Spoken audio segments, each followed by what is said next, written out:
اهلا بيكم في مطبخ السعادة. النهاردة هنتعلم نعمل جيلي البطيخ في البيت بأسهل طريقة.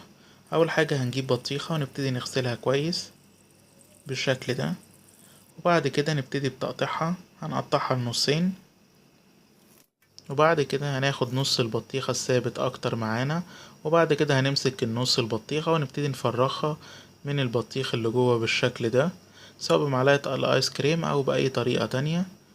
وبتكون معانا بالشكل ده متفرغة من كل البطيخ اللي جوه.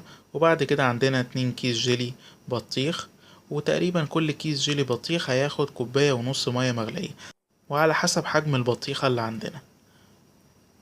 بعد كده هنجيب الجيلي ونحط عليه سكر على حسب الرغبة، ونبتدي نقلبهم مع بعض كويس.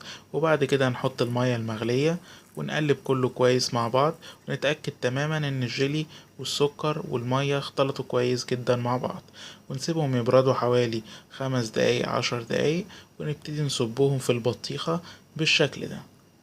وبعد كده بنسيبها تبرد شوية وبندخلها الفريزر لمدة ساعتين أو أكتر على حسب حجم البطيخة اللي عندنا، وبتطلع معانا بتكون بالشكل ده. وبعد كده هنبتدي بتقطيعها بأي شكل احنا نحبه أو نرغب فيه، وبنقطعه بأي شكل نحبه زي ما حضراتكم شايفين. وممكن في طريقة تانية نجيب الليمون الكبير ونبتدي برضو نفرغه ونحط فيه الجيلي زي ما احنا عملنا بالظبط مع البطيخ، وندخله برضو التلاجة أو الفريزر. ولما بيطلع من التلاجة أو الفريزر بنزينه بقطع صغيرة من الشوكولاتة بالشكل ده. أتمنى تكون الوصفة سهلة وجربوها إن شاء الله.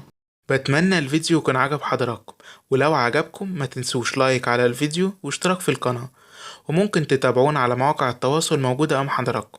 وإلى اللقاء إن شاء الله في فيديوهات جديدة على مطبخ السعادة.